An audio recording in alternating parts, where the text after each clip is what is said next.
Hello everyone. वे महिलाएं जिनकी उम्र 18 से 40 वर्ष के बीच है और जो गवर्नमेंट एग्जाम की तैयारी करना चाहती हैं, जो चाहती हैं अपने सपनों को नया पंख देना, उनके लिए ये वैकेंसी बेहद सुनहरा मौका साबित हो सकती है।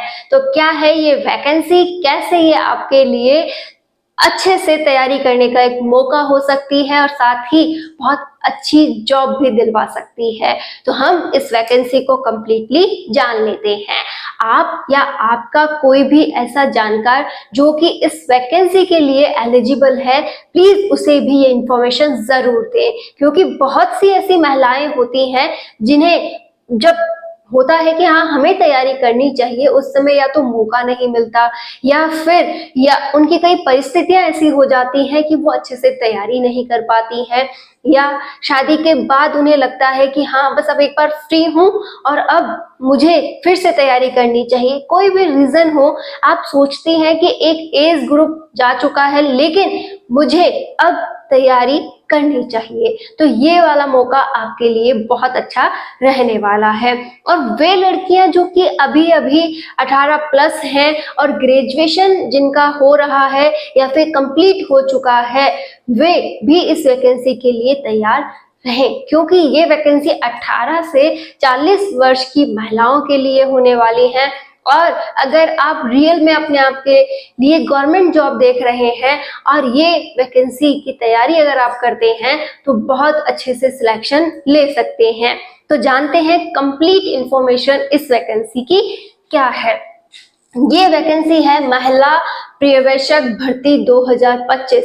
महिला पर्यवेक्षक मतलब महिला सुपरवाइजर, नाम तो आपने भी सुना होगा कि महिला सुपरवाइजर। तो ये वैकेंसी है महिला सुपरवाइजर की। अब महिला सुपरवाइजर कैसे काम करते हैं, क्या उनका फील्ड है, क्या सैलरी रहने वाली है, साथ ही साथ क्वालिफिकेशन क्या चाहिए, कैसा सिलेबस रहने वाला है, हर एक बिंदु पर हम यहाँ बात करेंगे। सबसे पहले जान लेते हैं कि ये कौन से विभाग के अंतर्गत आती है। तो ये आती है महिला व बाल विकास विभाग के अंतर्गत, कि जो महिला व बाल विकास विभाग है उसके अंतर्गत इस वैकेंसी को करवाया, मतलब ये वाला फील्ड आता है। तो अगर ये फील्ड इस विभाग का है तो इसी में दोनों का नॉलेज होना चाहिए कि हमें महिलाओं से रिलेटेड हर एक काम यहाँ पर पता होना चाहिए। जैसे आपने सुना होगा कि हमारे आंगनवाड़ी केंद्र होते हैं, ठीक है।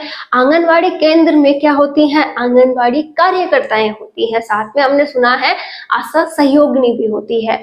आशा सहयोगिनी और आंगनवाड़ी कार्यकर्ता मिलकर क्या करते हैं, आंगनवाड़ी को मतलब पूरा काम करते हैं। वहां पर महिलाओं संबंधी लेखा जोखा, बालक संबंधी लेखा जोखा, उनके पोषण संबंधी, स्वास्थ्य संबंधी हर एक बिंदु को रखा जाता है कि हाँ अगर कोई महिला गर्भवती है तो उसके पूरे 9 महीने की देखरेख का जिम्मा भी उनका होता है। कौन सा टीका लगा है, कौन सा टीका लगना बाकी है, कैसा पोषण जो है उस महिला को दिया जा रहा है, उसको किस प्रकार की कमी है, खून की कमी वगैरह, मतलब हर एक बिंदु को आंगनबाड़ी वाले देखते हैं। यहाँ तक कि जो बच्चा माँ के गर्भ में है 9 महीने भी उसकी देखभाल की जाती है कि हाँ उसे अच्छा पोषण मिले, इसके लिए वहीं पर उन्हें पूरा चार्ट देना, उससे रिलेटेड पोषण भी प्रोवाइड सरकार के द्वारा थोड़ा बहुत करवाया जाता है। तो हर एक बिंदु वहीं से बच्चे का स्टार्ट हो जाता है। साथ ही साथ बच्चा जब 3 साल तक का होता है तो भी उसके टीकों संबंधी जानकारी या फिर आप माने कि पोषण संबंधी हर एक बिंदु में आंगनवाड़ी के थ्रू समझाया जाता है। तो जो आंगनवाड़ी कार्यकर्ता है और जो आशा सहयोगिनी है, उनका काम वहां पर ये होता है कि महिलाओं व बालकों का वह पूरी तरह से ध्यान रखें, उनका पता करें कि कितने बच्चे कहाँ पर हैं और उनको किस तरीके से स्वास्थ्य और पोषण का हम देख सकती हैं। अब जो महिला सुपरवाइजर है इनसे ऊंचा पद है, तो ये क्या करते हैं, इस पूरी तरह से आंगनबाड़ी कार्यकर्ता आशा सहयोगिनियों को सुपरवाइज करते हैं, इनका जो काम है इसे संभालते हैं और ये जो काम कर रहे हैं इसका लेखा जोखा भी इन्हें रखना पड़ता है। जितनी भी सरकार की योजनाएं वगैरह आती हैं उनको भी ये अपने पास संजोकर रखते हैं कि कैसे इनको आगे तक मतलब पहुंचाया जाए, कैसे इनके ऊपर कार्य किया जाए। तो ये अपने आप में बहुत अच्छा पद है। पद के बारे में जानकारी आप समझ गए होंगे कि हाँ, ये जो है महिला सुपरवाइजर है और ये आंगनवाड़ी कार्यकर्ता से ऊपर का पद है और एक अच्छी पोस्ट में गिना जाता है। क्लियर है? कौन सा विभाग के अंतर्गत आता है? महिला व बाल विकास के अंतर्गत। अब आयु की जैसे मैंने स्टार्टिंग में ही बात कर दी थी कि अगर आप 18 से 40 वर्ष के बीच एज रखते हैं तो यहाँ पर आप इसका फॉर्म भर सकते हैं। तो जो महिलाएं अभी अभी जो ग्रेजुएट हुए हैं वो भी यहाँ पर फॉर्म भरें, और जो बहुत पहले ग्रेजुएट कर चुके हैं लेकिन किन्हीं कारणों से अभी तक फॉर्म नहीं भर पाए थे या सिलेक्शन उनका किसी भी गवर्नमेंट एग्जाम में नहीं हुआ है और वो सोच रहे हैं कि एक मौका अपने आप को और दिया जाए, तो ये वाला मौका इनके लिए बहुत ही अच्छा रहने वाला है। अब योग्यता की बात कर लेते हैं। योग्यता की बात करें तो हम यहाँ पर देखेंगे कि जो योग्यता है वो ग्रेजुएशन रखा गया है कि जो अगर डिग्री मांगते हैं हम तो यहाँ पर डिग्री क्या रखी गई है? ग्रेजुएशन। कि अगर आप ग्रेजुएट हैं तो ये फॉर्म अप्लाई कर सकते हैं, लेकिन कुछ शर्तें भी हैं कि इसके साथ आपको CET, वो भी कौन सी? ग्रेजुएट विथ 40% होना चाहिए कि आपका CET क्लियर होना चाहिए। साथ ही साथ आपको RSCIT भी किया हुआ होना चाहिए। तो ये 2 बिंदु यहाँ साथ में होने जरूरी है। इससे देखो प्रॉफिट ये है कि जिनका CET क्लियर है, ठीक है, वो इस एग्जाम को दे पाएंगे। तो यहाँ पर एक जो छटनी है वो पहले ही हो जाती है कि जिन भी महिलाओं ने CET कंप्लीट किया हुआ है, जिनका भी RSCIT का कोर्स किया हुआ है और जो ग्रेजुएट हैं वो इस फॉर्म को अप्लाई कर सकते हैं। क्लियर है ये बिंदु? अब जब हमें 2 बातें क्लियर हो गई हैं कि कितनी आयु चाहिए और कितनी इसके अंदर हमारी योग्यता है, तो अब बात आती है कि अगर हमें सैलरी पे भी पता चल जाए कि कितना सैलरी हमें मिल सकता है तो हमें और कॉन्फिडेंस मिलता है, जिससे कि हम और अच्छी तैयारी के लिए लग सकते हैं। तो इसकी जो सैलरी रहने वाली है वो 22,000 से 35,000 के बीच रहने वाली है। ठीक है, सैलरी भी अच्छी खासी है।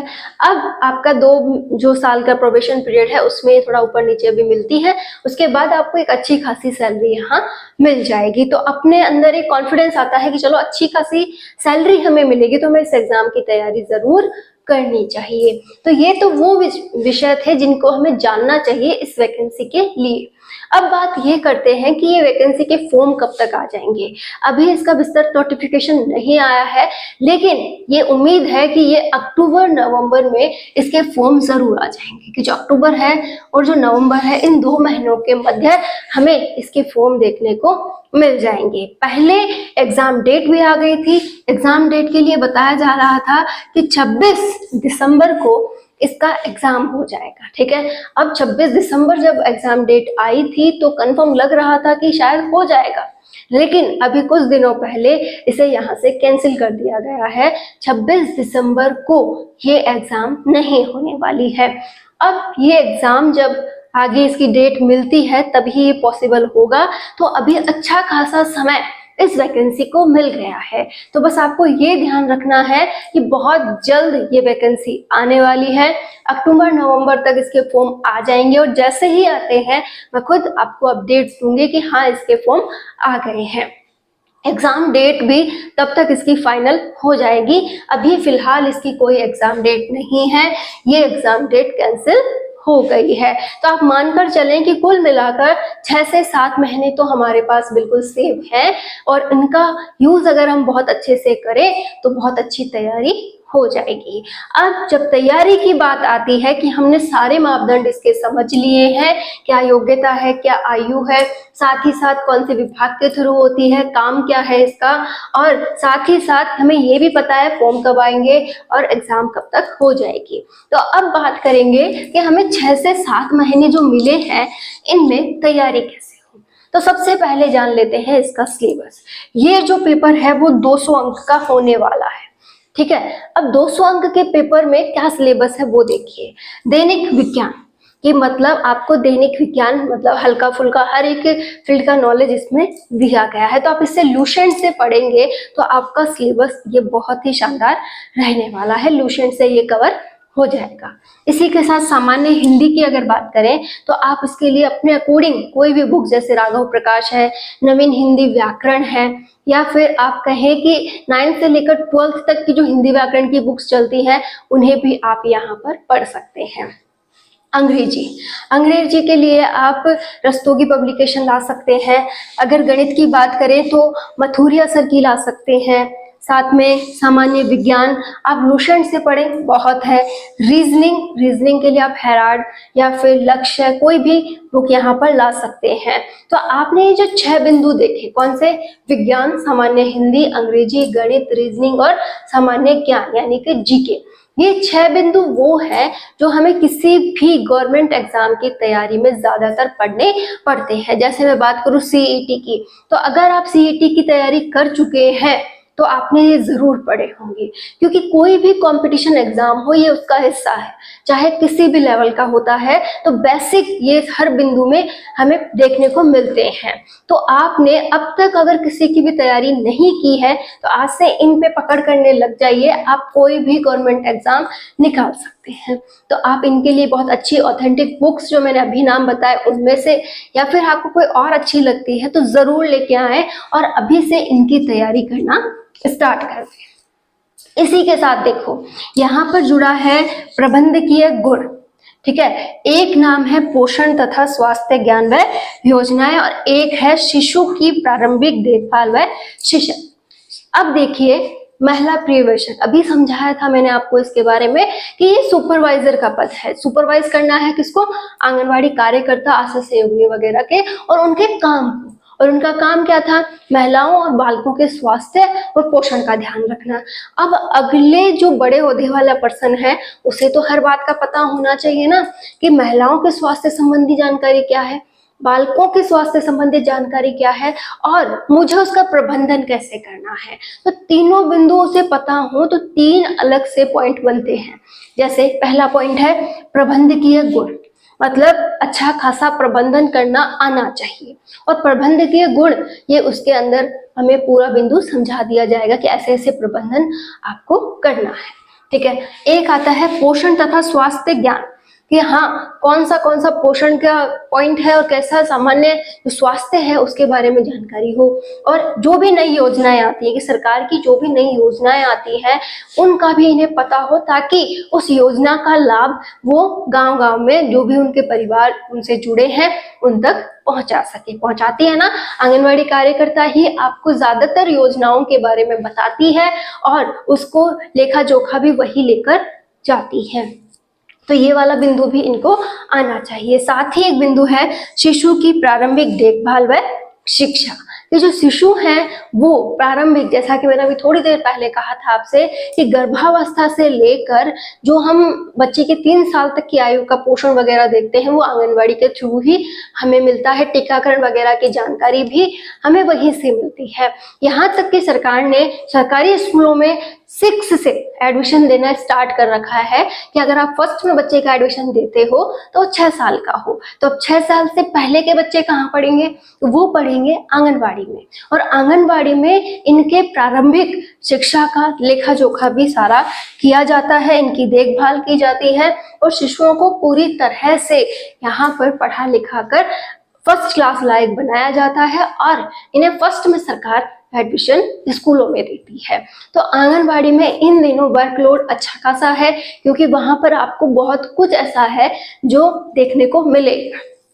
अब आपको यहाँ पर अगर इस पद के अकॉर्डिंग तैयारी करनी है तो आपको मेंटली ये ध्यान में रखना होगा कि मुझे प्रबंधन करना है, पोषण तथा स्वास्थ्य की जानकारी मुझे होनी चाहिए, शिशुओं के प्रारंभिक शिक्षा से रिलेटेड बिंदु भी मुझे आने चाहिए कि बच्चों को किस प्रकार से एजुकेशन मिले और किस प्रकार से मैं उन्हें और अच्छा प्रोवाइड वहां पर करवा सकती हूँ।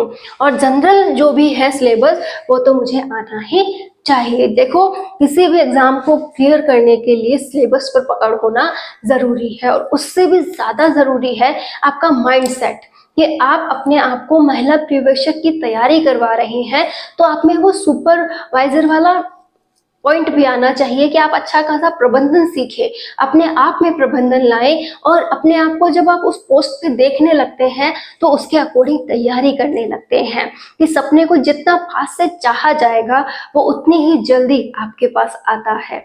तो उम्मीद ये है कि आप अगर इस फॉर्म को भर रहे हैं तो बहुत अच्छी तैयारी करेंगे और अपने लिए बहुत अच्छा यहाँ पर ये वाला बिंदु तैयार करते हुए अच्छी तैयारी के साथ एग्जाम को क्लियर करेंगे।